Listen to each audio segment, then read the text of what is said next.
Hello everyone, welcome to this channel Nanak education point. Myself Ina Takkar और आज हम बात करेंगे फाइनेंशियल मैनेजमेंट का यूनिट नंबर 5। जी हाँ, मैंने फर्स्ट से लेके 4 तक सारे के सारे यूनिट के हर एक लेसन को कवर किया है। इनफैक्ट इंपॉर्टेंट क्वेश्चंस बहुत पहले ही प्रोवाइड करा दिए गए थे और आप जाके फाइनेंशियल मैनेजमेंट का जो भी स्टूडेंट थर्ड सेमेस्टर में है या फिफ्थ वाले हैं जिनकी बैक आ गई है, अगर वो नोट्स परचेज करना चाहते हैं तो डेफिनेटली टेलीग्राम पर या व्हाट्सएप करके नोट्स जो है वो ले सकते हैं। लाइन टू लाइन ही है और ज़्यादा पढ़ने की ज़रूरत नहीं है, क्योंकि जिन्होंने अभी पढ़ना स्टार्ट किया है लाइक वो 1 दिन 2 दिन पहले पढ़ेंगे या 3 दिन पहले पढ़ेंगे तो उनके लिए जो नोट्स हैं वो बहुत बेनिफिशियल रहेंगे। एंड यूनिट नंबर 5 से स्टार्ट करेंगे आज हम, और इस जो यूनिट नंबर 5 है इसको ख़त्म करने की पूरी कोशिश करेंगे। और जितने मैं लेसन इस वीडियो के अंदर करवा सकी मैं करवा दूंगी, और उसके बाद के जो चैप्टर होंगे उसके लिए अलग वीडियो आ जाएगी आप तक। तो लेसन नंबर 1 है working capital and management and finance, right. तो ये चैप्टर काफ़ी, वैसे तो बेसिक्स इसके आप क्लास 11-12 से पढ़ते आ रहे हैं जो भी स्टूडेंट कॉमर्स में थे और इनफैक्ट होंगे, और उन्होंने ये सारी चीज़ें ऑलरेडी पढ़ रखी हैं, राइट। उन्होंने capital, working capital, current assets, current liability, ये सारी चीज़ें ऑलरेडी पहले से पढ़ रखी है, राइट। तो सबसे पहले मैं स्टार्ट करना चाहूँगी इंट्रोडक्शन से। तो capital in required for business can be classified under 2 main categories for 2 parts में डिवाइडेड है। यानी जो हमारे को कैपिटल रिक्वायर होती है बिजनेस को चलाने के लिए, यानी कि पूंजी, यानी एक मालिक को अपने बिजनेस के अंदर पैसा लगाने जो लगाता है वो तभी उसका बिजनेस चल पाता है। बिना पैसों के कोई भी बिजनेस नहीं हो पाता है। तो कैपिटल यानी पूंजी उसको रिक्वायर्ड होती है, जो 2 फॉर्म में होती है। one is fixed capital and second one is working capital, and every business needs funds for 2 purpose for its establishment and to carry out its day to day operations। यानी हर एक business की ज़रूरत होती है उसको अपने बिजनेस को start करने में या उसको बाद में चलाने के लिए भी उसको पैसा चाहिए होता है। ये जो लाइंस मैं बोल रही हूँ ना, इन्हीं के अंदर बहुत सारी चीज़ें छुपी हुई हैं और यही सारी लाइंस आपको वहाँ पे बना के लिखनी होती हैं। Long term funds are required to create production facilities through purchase of fixed assets such as a plant and machinery, land, building।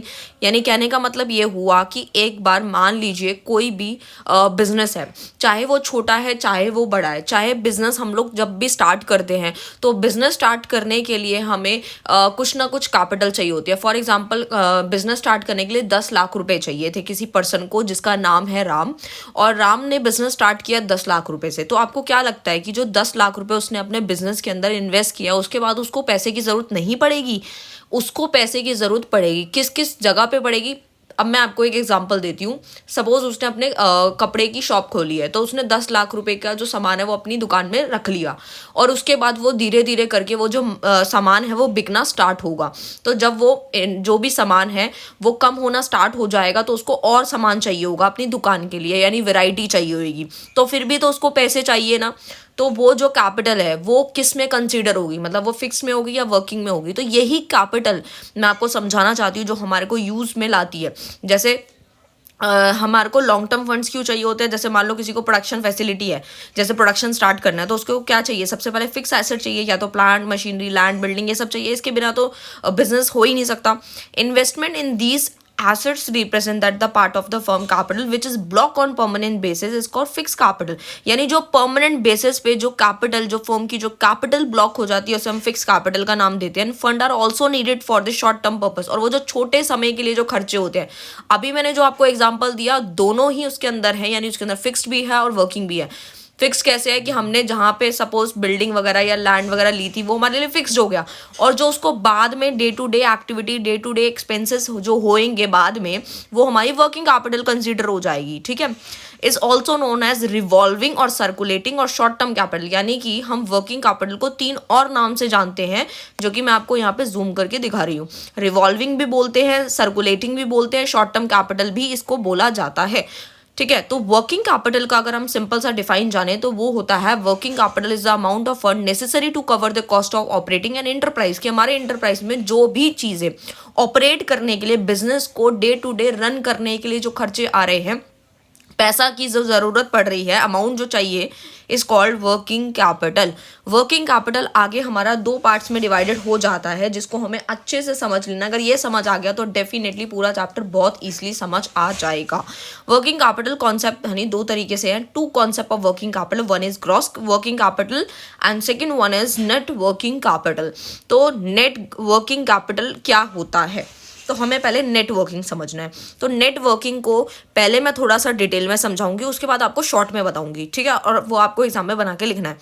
तो ग्रॉस सबसे पहले यहाँ पर जो है ये कॉन्सेप्ट हमें समझना है कि पहले है gross and second one is हमारा नेट वर्किंग कैपिटल, ठीक है। तो gross working capital is the capital invested in the total current asset of the enterprise. यानी कि मैं सिंपल भाषा में समझाऊं तो ग्रॉस से हम ये समझते हैं कि जो भी हमारी पूंजी जो है, कैपिटल हम इन्वेस्ट कर रहे हैं टोटल करेंट एसेट में, यानी करेंट एसेट में। करेंट एसेट्स होती क्या है? करंट एसेट्स का मतलब होता है जो जल्दी से जल्दी हमारी कैश में कन्वर्ट हो जाती है, लिक्विडिटी जिसे हम बोलते हैं, है ना। तो फॉर एग्जांपल करंट एसेट के क्या एग्जांपल्स हैं? कैश इन हैंड है, कैश एट बैंक हो गया, बैंक बैलेंस हो गया, बिल रिसीवेबल है, शॉर्ट टर्म लोन्स है, प्रीपेड एक्सपेंसेस है, एक्यूरेट इनकम है। ये सारी की सारी हमारी करंट एसेट्स का ही पार्ट है, यानी कि जो जल्दी से जल्दी कैश में कन्वर्ट हो जाए, इजिली कन्वर्टेबल है, ऑलवेज पॉजिटिव रहती है, तो उसे हम ग्रॉस वर्किंग कैपिटल के नाम से जानते हैं, ठीक है।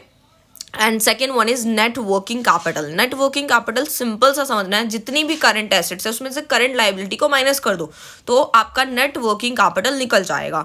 जैसे कि मैं आपको एक समझाना चाहती हूँ, करंट एसेट्स अभी आपको समझ आ गया, जो जल्दी से जल्दी कैश में कन्वर्ट होती हैं, ठीक है, वो तो हो गई करंट एसेट। और करंट लाइबिलिटी क्या होती है? यानी कि जो हमें शॉर्ट टर्म के अंदर जो हमें पे ऑफ करनी होती है, तो वो हमारी करंट लाइबिलिटी होती है। मान लीजिए करंट एसेट आपकी 10 है और करंट लाइबिलिटी 8 है, दोनों को माइनस करेंगे 2 आएगा, नेट वर्किंग कैपिटल 2 हो जाएगा। तो इसी तरीके से इसको यहाँ पे और एग्जाम्पल के तौर पर समझाया गया है, when current asset exceed the current liability the working capital is positive and negative. Working capital result when current liability is more than current assets. Negative कब होगा और पॉजिटिव कब होगा, दोनों मैंने समझा दिए। Example of current liability, example क्या होंगे करंट लाइबिलिटी के? तो बिल्स पेबल है, सन्ड्री डेटर्स है, जो हमें पे करने होते हैं कम समय के अंदर, एंड बैंक ओवरड्राफ्ट है। बैंक ओवरड्राफ्ट की फैसिलिटी ज़्यादातर बड़े बड़े बिजनेसमैन को मिल जाती है। काफ़ी सारी चीज़ें डिटेल में ऑलरेडी 11-12 से कराती आ रही हो आप लोगों को। प्रोविजन फॉर टैक्सेशन है। Net working capital is the accounting concept of working capital, बहुत अच्छे से समझा दिया मैंने। उसके बाद ये क्लासिफिकेशन है। क्लासिफिकेशन को जो है आपको जो है बेसिकली इतना ज़्यादा डिटेल में नहीं जाना, बस आपको फ्लो चार्ट समझना है। फ्लो चार्ट मेन समझ आ गया ना, तो समझ लेना सब कुछ समझ आ गया। काइंड ऑफ वर्किंग कैपिटल तो दो टाइप्स है, on the basis of concept and on the basis of time. तो देखो, on the basis of concept की बात करूँ तो ग्रॉस वर्किंग कैपिटल तो हमने अभी समझ लिया, ये वाला, ठीक है, और नेट वर्किंग कैपिटल भी हमें समझ आ गया, जो कि हमने अभी समझ लिया। अब बात आते हैं on the basis of time के बेसिस पे। तो टाइम के बेसिस पे आप हमारा समझना बाकी रह गया है। तो देखो, परमानेंट और फिक्स वर्किंग कैपिटल नाम से ही क्लियर है, यानी कि ये परमानेंट है। परमानेंट कैसे है कि मान लीजिए मैंने अपने अकाउंट को मेंटेन करने के लिए उसमें कुछ लिमिट सेट कर दी, फॉर एग्जांपल 5 लाख रुपीज़ मैंने फिक्स्ड कर दिए कि ये तो मैंने फिक्स्ड है, रहेंगे ही रहेंगे, इसको मैं निकाल नहीं सकती। दैट मीन्स वो परमानेंट और वर्किंग कैपिटल है, पूंजी है ही है, ठीक है।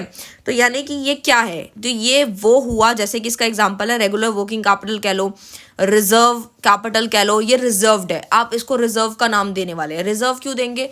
रिजर्व हमारा कभी ना कभी कोई भी हमारे को मिसहैपनिंग हो जाती है, कुछ मतलब जैसे कि आपने पीछे देखा कोविड वगैरह आ गया या कोई भी मतलब प्रॉब्लम आती है, तो हमारे पास एक सिक्योरिटी होती है। कैपिटल रिजर्व हो गया, रेगुलर वर्किंग कैपिटल में काम आ जाते हैं, ये तो परमानेंट होता है।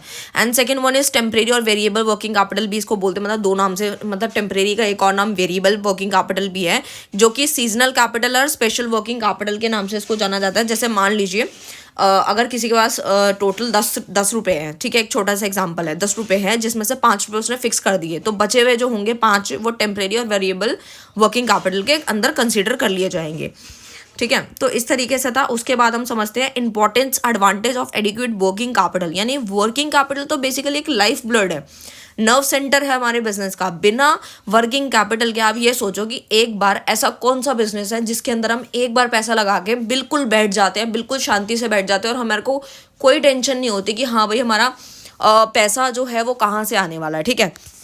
या कभी आपने सुना कि किसी ने अपने बिजनेस में फॉर एग्जांपल 10 लाख रुपए लगा दिए और वो ये सोच के लगा रहा है कि 10 लाख रुपए जो उसने लगाए हैं उसके बाद वो आराम से 50 साल तक या 20 साल तक उसको कोई भी फंड की ज़रूरत नहीं पड़ने वाली। तो डेफिनेटली ऐसा नहीं होता। वर्किंग कैपिटल चाहिए होती है जो डे टू डे एक्टिविटी में उसको चाहिए होगी, है ना, ताकि वह स्मूथली अपने बिजनेस को रन कर पाए, है ना, बिना किसी दिक्कत के। तो यहाँ पे कुछ एडवांटेज है, इंपॉर्टेंस है हमारे वर्किंग कैपिटल को मेंटेन के लिए। सबसे पहला, solvency of the business. Adequate working capital help in maintaining solvency. अगर हमारे पास एक अच्छा खासा वर्किंग कैपिटल है तो वो हमारे को मदद करता है सॉल्वेंसी ऑफ द बिजनेस में to providing interrupted flow of production. Second is goodwill. Goodwill आपको पता है एक रेपुटेशन होती है जो हर एक बिजनेस अपना बनाता है। अभी आप देखते हैं हल्दीराम्स है या फिर मैकडोनल्ड्स है या फिर बर्गर किंग है, there are in number of examples are there. But हम लोग ये समझ रहे हैं कि गुडविल बनाना आज के टाइम पे आसान नहीं है क्योंकि नए नए सेटअप्स हो रहे हैं तो इतना आसान नहीं है। बट जिन्होंने पहले से मेहनत करी है उनकी गुडविल ऑलरेडी बन चुकी है ना। तो sufficient working capital enable a business concern to make promote payments and hence help in creating and maintaining goodwill. आपको क्या लगता है कि आपने एक बार अच्छी फैसिलिटी दे दी और उसके बाद अब अपने कस्टमर को कोई फैसिलिटी नहीं देंगे और आपकी गुडविल बरकरार रहेगी? बिल्कुल भी नहीं रहेगी। तो उसको भी मेंटेन करना बहुत बड़ी बात होती है क्योंकि इसमें बहुत सारे दिक्कतें जो आती है उसको हमें बिल्कुल टैकल करना होता है। ईजी लोन्स होते हैं, यानी कि ये वर्किंग कैपिटल हमें इसमें भी फ़ायदा देती है कि ईजी लोन्स हो जाते हैं, यानी कि high solvency and good credit standing can arrange loans from the bank and other on easy and favourable terms. ये भी है। कैश डिस्काउंट्स वगैरह हो जाते हैं। Regular supply of raw material है। सफिशिएंट वर्किंग कैपिटल अगर है हमारे पास तो हम बेसिकली रॉ मटेरियल में हमें दिक्कत नहीं आएगी और हमारा प्रोडक्शन रुकेगा नहीं, चलता रहेगा। अब हमारे पास पैसे ही नहीं है तो हम कहाँ से रॉ मटेरियल लाएंगे? आपको क्या लगता है कि ये जो इतना बड़ा जो प्रोडक्शन होता है वो सिर्फ हमारे को एक फिनिश गुड्स में ही हमारा पैसा दिखाई देता है? ऐसा नहीं है। कुछ चीज़ें बेसिकली वर्क इन प्रोग्रेस में होती हैं, कुछ चीज़ें रॉ मटेरियल के अंदर कंसिडर होती हैं। तो वो सारी की सारी टोटल तो होती हैं बट एक टाइम पे हमारे को आउटपुट नहीं देती, यानी पैसा हमारी जेब में हमें दिखाई नहीं देता बट होता है वो आगे चल के मिलता है। रेगुलर पेमेंट्स ऑफ सैलरीज है, वेजेस है, डे टू डे कमिटमेंट्स हैं। जितने भी एम्प्लॉयज़ हैं उनकी एफिशिएंसी को अगर बढ़ाना है तो हमें कॉस्ट कम करनी पड़ेगी, वेस्टेज कम से कम करनी पड़ेगी, उनको टाइमली पेमेंट देनी पड़ेगी। अगर हम आज उनको सैलरी नहीं देंगे, मान लीजिए किसी ने शोरूम स्टार्ट किया और वो अपने जो वर्कर्स हैं उनको सैलरी नहीं देंगे, वो तो सैलरी बेस्ड है, उनको सैलरी नहीं मिलेगी तो वो डेफिनेटली आपके बिजनेस में क्या ही करने आएंगे? वो आएंगे ही नहीं। तो ये भी चीज़ होती है। तो बहुत सारे और भी पॉइंट्स है, बाकी आप रीड आउट कर सकते हैं। एंड उसके बाद आता है इनएडिक्वेट वर्किंग कैपिटल यानी एक्सेस, है ना। Every business concern should have adequate working capital to run its business operation. It should have neither excess working capital nor adequate working capital. Both excess as well as short working capital position are bad for any business, यानी कुछ बुराइयां भी हैं working capital excessive होने की। तो सबसे पहले तो यह है idle fund which earn no profits for business, hence business cannot earn a proper rate of return. आपको क्या लगता है कि बिजनेस में हम ये कभी मान सकते हैं कि हाँ इस साल तो हमें इतना प्रॉफिट होगा ही होगा? बिल्कुल नहीं। Where there is the redundant working capitals may be leads to unnecessary purchasing हो गया, accumulation of inventories causing more chances theft, waste, losses। ये सारी चीज़ें भी तो लेके चलनी होती हैं। हमें क्या पता कब आग लग जाए, हमें क्या पता कब चोरी हो जाए, हमें क्या पता क्या हो जाए। It may be result in overall inefficiency in organisation. मतलब अगर अच्छाई है बिजनेस की तो कहीं ना कहीं बुराई भी है। Due to low rate of return of investment the value of share में भी ऑल्सो फॉल। अगर हमारा इन्वेस्टमेंट का जो रिटर्न है वो कम होगा तो डेफिनेटली हमारा जो शेयर की जो वैल्यू है वो भी घट जाएगी, गिर जाएगी वो भी। तो इस तरीके के कुछ पॉइंट्स हैं, कुछ बुराइयां थी जो मैंने आप लोगों को अच्छे से यहाँ पे समझा दी है। नीड और ऑब्जेक्ट ऑफ वर्किंग कैपिटल ये एक बार हम समझना चाहेंगे। तो सबसे पहला यही है, क्या ज़रूरत पड़ गई हमारे को, तो to purchase a raw material components pairs to pay wages and salary. क्यों भाई ऐसा क्यों ज़रूरत है हमें? क्यों ज़रूरत है वर्किंग कैपिटल की? भाई वर्किंग कैपिटल के बिना हमारा काम नहीं हो सकता। अब मान ली वही वाली बात आ जाती है वेजेस एंड सैलरी, ये हम कहाँ से पे करेंगे? अगर हमने 10 लाख लगा दिया, बिजनेस में 5 लाख लगा दिया, 10 करोड़ लगा दिया, उसके बाद वेजेस एंड सैलरी के लिए भी पैसा चाहिए क्योंकि जो हमने इन्वेस्ट कर दिया उसका तो पूरा सामान आ गया होगा। अब हमारे पास कुछ नहीं बचा फॉर एग्जाम्पल, तो उसको भी। और आपको क्या लगता है कि एक बार बिजनेस में पैसा लगा दिया हम लोगों ने तो उसके बाद क्या कस्टमर वो सामान एट अ टाइम खरीद लेगा या 2 दिन में 4 दिन में खरीद लेगा? डेफिनेटली नहीं, उसको टाइम लगेगा। तो हम वो वाली कैपिटल जो हमने लगाई है अभी, जो हमारे लिए अभी फिक्स्ड लग रही है हमें, तो हम उसको कंसीडर नहीं करेंगे, उसके अलावा और एक्सेस चाहिए होगा। तो वेजेस एंड सैलरी है, डे टू एक्सपेंसेस है, ओवरहेड कॉस्ट है, फ्यूल है, पावर है, पैकिंग है, एडवर्टीजमेंट भी होती है, क्योंकि स्टार्टिंग में तो एडवर्टीजमेंट बहुत मेन रोल अदा करती है। To provide credit facility to the customers, ये भी है कि आजकल आप देखते हैं छोटी मोटी दुकान, छोटे मोटे बिजनेस तो बिल्कुल क्रेडिट फैसिलिटी पे चलते हैं, बिना उधार के तो बात ही नहीं करते। और उनकी भी मजबूरी हो जाती है बिजनेस वालों की कि हाँ ठीक है स्टार्टअप है तो हमें उधार की फैसिलिटी देनी पड़ेगी, वरना हमारा बिजनेस जो है नहीं चल पाएगा, हम घाटे में जाने वाले हैं। To maintain inventory on raw material को मेंटेन करना, work in progress, store, spares, ये सारी चीज़ें आती हैं। फिर आता है कौन कौन से फैक्टर डिटरमाइन करते हैं वर्किंग कैपिटल की रिक्वायरमेंट को। ज़रूरत कितनी, कब क्या पड़ने वाली है, वो हमारे कौन कौन से फैक्टर हैं वो डिसाइड करते हैं। सबसे पहला तो नेचर और करेक्टर ऑफ बिजनेस, ये बहुत ज़्यादा इंपॉर्टेंट है। पहले तो बिजनेस किस तरह का है ना। The working capital requirement of firm depend upon the nature, उसका नेचर कैसा है, किस टाइप का है ना। Public utility undertaking like electricity, water supply needs very limited working capital. अब कभी कभार क्या होता है कि कुछ बिजनेस ऐसे होते हैं जिनमें वर्किंग कैपिटल की ज़रूरत बहुत कम पड़ती है, और कभी बिजनेस ऐसे होते हैं जिसमें वर्किंग कैपिटल की नीड बहुत ज़्यादा पड़ती है, तो डिपेंड करता है। फिर होता है साइज़ भी बहुत ज़्यादा इंपॉर्टेंट करता है। ये साइज़ यानी बिजनेस का, बड़ा है, छोटा है, बहुत ज़्यादा छोटा है। Greater the size of the business unit larger way requirement of working capital, यानी जितना ज़्यादा बड़ा होगा तो हमने तो पहले ऑलरेडी कैपिटल लगा दी होगी, है ना, तो हमें ज़्यादा की ज़रूरत पड़ सकती है वर्किंग कैपिटल की, उसको चलाने के लिए। प्रोडक्शन की पॉलिसी कैसी है।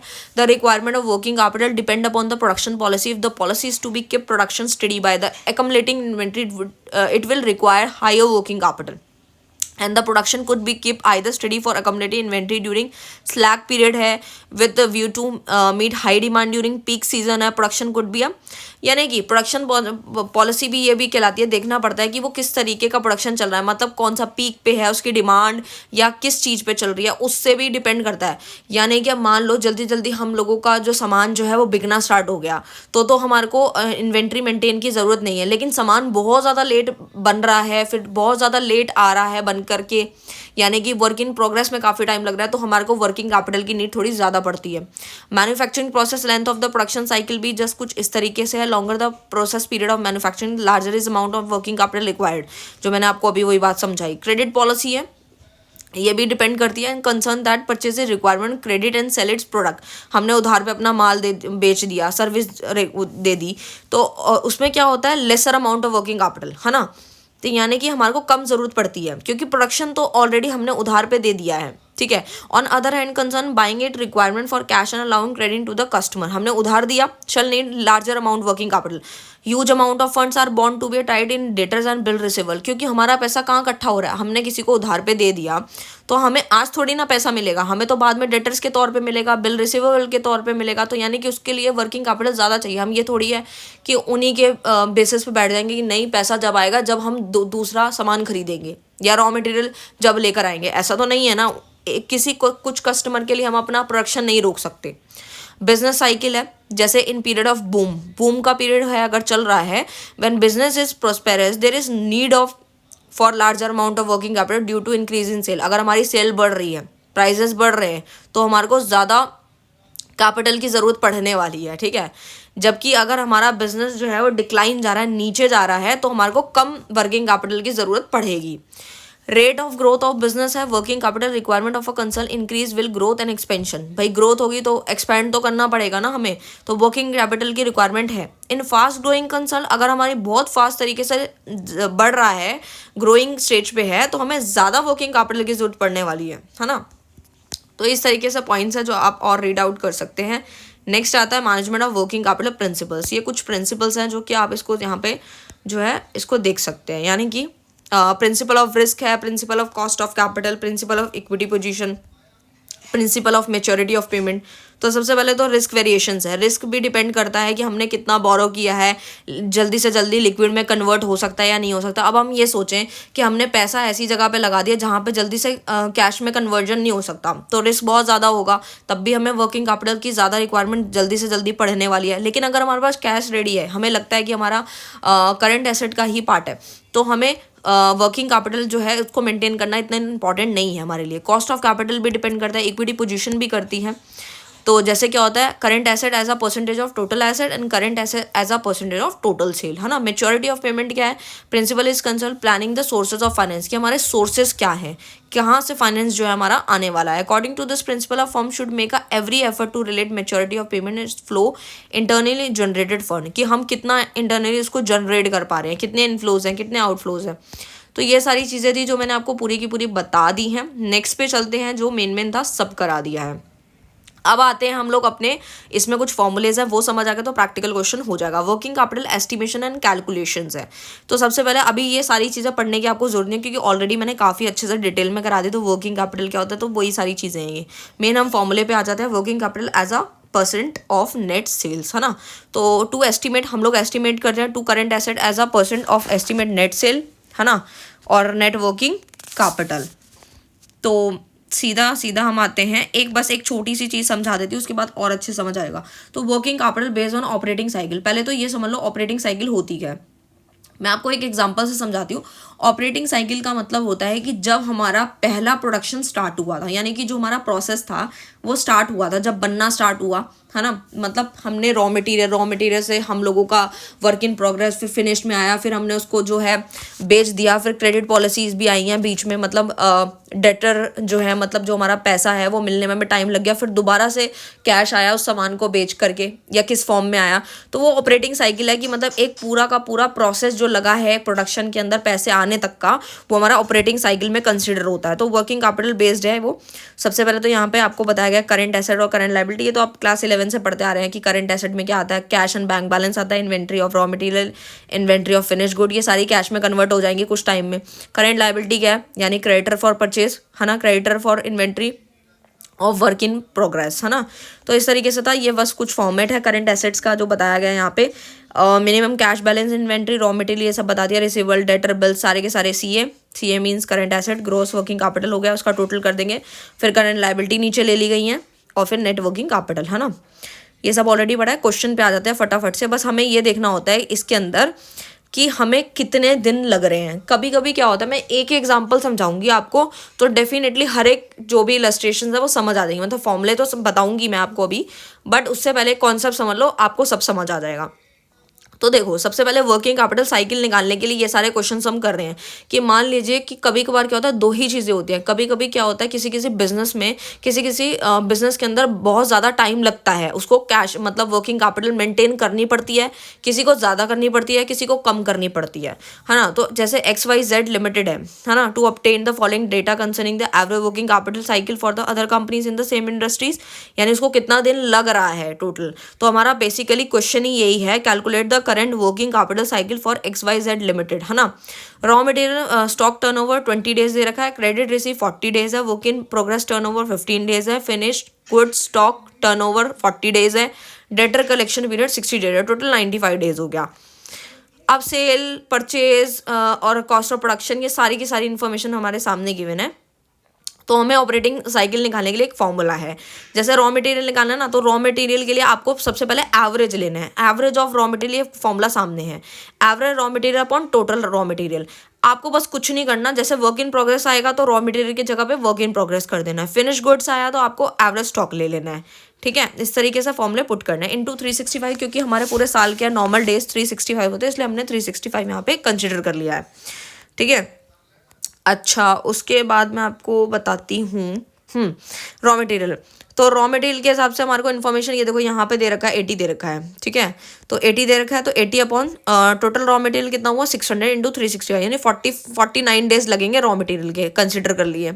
फिर वर्क इन प्रोग्रेस का ले लिया, फिर से वही 85 अपॉन 2100 इंटू 365, 15 डेज आ गया। फिनिश गुड्स का फॉर्मूला क्या है भाई, average stock upon total cost of production into 365 करेंगे ना, 180 upon 2100 into 365, then you will get 31 days, है ना। ऐसे ही हमने डेटर्स निकाला और क्रेडिटर निकाल लिया, ठीक है। डेटर का मैंने अभी बताया, ऊपर डेटर ही आएगा, क्रेडिटर का क्रेडिटर आएगा। एवरेज आप लोगों को सब में लगानी है, ठीक है। अच्छा, फिर ये हमने निकाल लिया, तो डेटर 43 डेज आ रहा है और क्रेडिटर 55 डेज। मतलब नेट ऑपरेटिंग साइकिल, मतलब टोटल निकालना है हर एक चीज़ का। टोटल कैसे निकाला, रॉ मटेरियल पे कितने डेज लगे, वर्क इन प्रोग्रेस पे कितने डे लग गए, फिनिश गुड्स में कितने डेज लग गए, डेटर में और क्रेडिटर में, है ना। ये सारे चीज़ों को हमने यहाँ पे प्लस कर दिया, लेकिन क्रेडिटर हमने माइनस कर दिए, ये तो आपको पता ही है, छोटे छोटे कॉन्सेप्ट्स हैं। तो 83 डेज आ रहा है हमारा। तो बस इतना सा हमारा आंसर था कि हमें ऑपरेटिंग साइकिल में कितने डेज लग जाते हैं, कि मतलब वर्किंग कैपिटल के हिसाब से। तो इसी तरीके से अगर 2 साल का दिया है, 3 का दिया है, अलग अलग कंपनीज का दिया है, डेफिनेटली निकल जाएगा। फॉर्मूले अब बिल्कुल सेम रहने वाले हैं। बाकी आप क्वेश्चन ट्राई कीजिएगा, और अगर फिर भी कोई डाउट आता है तो आप मुझसे कमेंट करके जो है पूछ सकते हैं, ठीक है। सो मैंने आपको 2 लेसन्स तो करवा दिए हैं, और lesson number 3 financing of working capital है, वो हम एक बार देखना चाहते हैं, कि देख लेते हैं सबसे पहले। तो सबसे पहले वर्किंग कैपिटल के सोर्सेज कौन कौन से हैं, तो देखो परमानेंट और फिक्स कौन कौन से हैं। सबसे पहला शेयर्स है, डिबेंचर्स है, पब्लिक डिपॉजिट है, बैक ऑफ प्रॉफिट है, लोन्स फ्रॉम फाइनेंशियल इंस्टीट्यूशन है। यानी कि हम लोगों को, हमने शेयर इशू कर दिए, पैसा आ गया, डिबेंचर इशू करे, पैसा आ गया, पब्लिक डिपॉजिट उससे भी आ गया, फाइनेंशियल इंस्टीट्यूशन से लोन लेने पैसा आ गया। और ये है हमारे टेम्परेरी और वेरिएबल। टेम्परेरी और वेरिएबल जैसे ट्रेड क्रेडिट हो गया, कमर्शियल पेपर से आ गया, जरूरी थोड़ी है कि हर बार आएगा। एक्यूरेट एक्सपेंसेस है, उससे मिला। इंस्टॉलमेंट ऑफ क्रेडिट वो हो गया, कमर्शियल बैंक हो गई, ठीक है। ये सारी चीज़ें हैं जो सोर्सेज हैं हमारे बेसिकली वर्किंग कैपिटल के। फाइनेंसिंग ऑफ परमानेंट, फिक्स और लॉन्ग टर्म वर्किंग कैपिटल के कौन कौन से, वही शेयर मैंने जो अभी आपको बताया, इसको बस डिटेल में और अच्छे से समझा रखा है कि ये क्लास आप 11 से पढ़ते आ रहे, तो कुछ कुछ टॉपिक में ज़्यादा डिटेल में नहीं जा रही, क्योंकि आपने ऑलरेडी काफ़ी बार ये चीज़ें समझ रखी है, तो आप खुद बना के लिख सकते हैं। ट्रेड क्रेडिट ये सारे आप ऑलरेडी पहले से पढ़ चुके हैं, ठीक है। और उसके बाद मैं आपको लोन्स, ओवरड्राफ्ट, ये सब आप ऑलरेडी वैसे पढ़ चुके हैं। लेटर ऑफ क्रेडिट, एक एक टर्म आप लोगों ने पहले से पढ़ रखे है इसके अंदर। ये मैं स्क्रॉल कर रही हूँ, तो इसके अंदर मेन जो था वो यही है। सो ये मत सोचिएगा कि मैंने स्किप आउट कर दिया, बट इसके अंदर ऑलरेडी पहले से आपने सब सारी चीज़ें पढ़ रखी हैं, तो मैंने इसीलिए आपको ऊपर ऊपर से बता दिया है जो कि इसके अंदर मेन था और ऑलरेडी पहले से पढ़ रखा है। सो लेसन नंबर 3 यहीं समाप्त होता है। नेक्स्ट वीडियो में हम 4, 5, 6 लेसन देख के इसको पूरा का पूरा जो यूनिट है और पूरी पूरी बुक खत्म कर देंगे। मिलते हैं नेक्स्ट वीडियो में नेक्स्ट टॉपिक के साथ, तब तक के लिए bye bye, thank you so much.